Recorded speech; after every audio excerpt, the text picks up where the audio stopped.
What up, guys? Welcome back to my YouTube channel. I'm Matt Wyatt. So I had a chance to get an early access screening at the AMC theater to see the Michael Mann's movie called Ferrari that's starring Adam Driver that plays the life of the Enzo Ferrari. His company has now on the verge of bankruptcy that him and his wife, played by Penelope Cruz, have built for the last 10 years. Now he's going to have to make a wager to hire these race car drivers to race his sports car on a 1,000-mile race across Italy. This movie was marketed as like we're going to focus more on the racing storyline, and I was looking forward to it. And it's directed by Michael Mann himself, which I love. Michael Mann as a director. He's the guy who directed one of the greatest crime thriller of all time called Heat with Al Pacino and Robert De Niro. He directed The Last of Mohegans, which that was a very good film that was starring by Daniel Day-Lewis. Then he directed my favorite Michael Mann movie, a crime thriller with Tom Cruise and Jamie Foxx, Collateral, which I freaking loved. If you haven't watched it, you should. And I haven't seen him direct in a long time. And I know he didn't direct a lot of his best films lately, but I was still really looking forward to it because I loved Adam Driver as an actor, and I was looking forward to seeing it. Looked like it could have been an Oscar potential.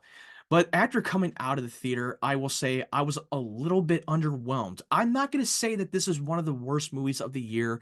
I'm going to say that there are some great stuff in it. Like I love Adam Driver's performance. I thought he really crushed it playing the character of Enzo Ferrari. I love Penelope Cruz as playing the wife, which she's a scene stealer. Shailene Woodley, who's playing the character that the one that Ferrari is having an affair with, that had a life with her for the past 12 years. And also, he has a 12-year-old son, his biological son that he had grown up with for the last time without Penelope Cruz's character knowing the whole time.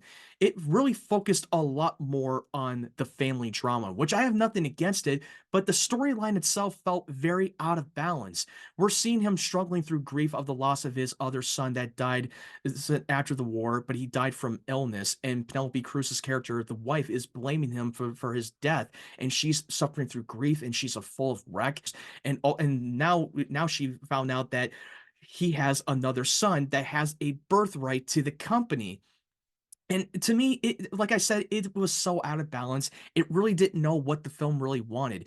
When we get to the whole storyline with him hiring a bunch of race car drivers to race his sports car for the 1,000-mile race across Italy, I was not really that emotionally compelled by it. And I thought we were going to get to that, and it took a while to get to that place.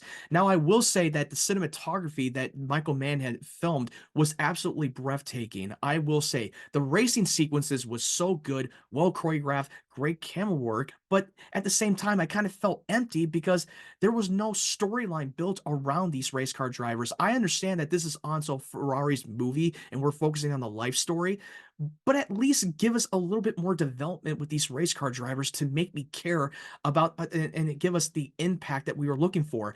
And this is a true story, and this is a real life story about Enzo Ferrari. He was not a good person either. And this is not a major spoiler. This is actually a true story, so don't worry about any plot twists that you think you're going to get.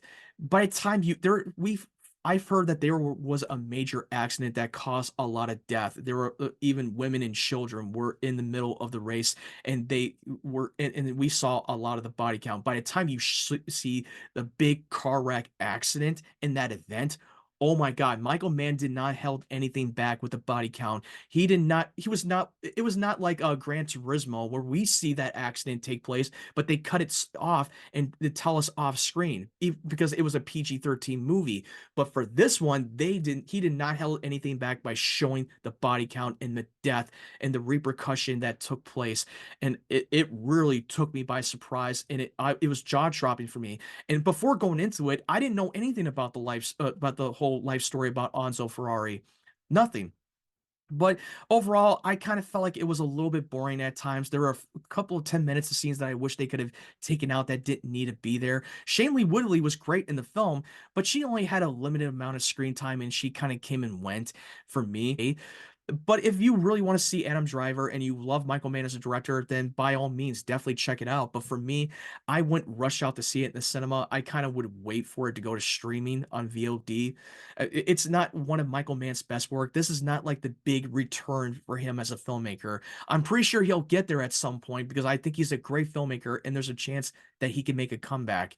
But overall, I was a little underwhelmed. I mean, I'm not saying that this is one of the worst movies of the year. But I thought it was good for most parts, but not great. Now, for those of you who are going to see it, are you looking forward to seeing Ferrari? And if you had the chance to go see it early, what did you think? Let me know in the comment section below. Do you agree with me or do you disagree with me?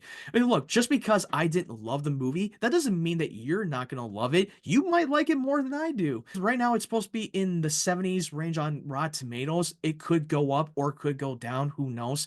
But critics gave it a lot of positive word of mouth. And hey, all film is subjective. Every art hits people differently. I hope you have a great Christmas and happy holidays and a happy new year. I hope you guys stay safe and take care.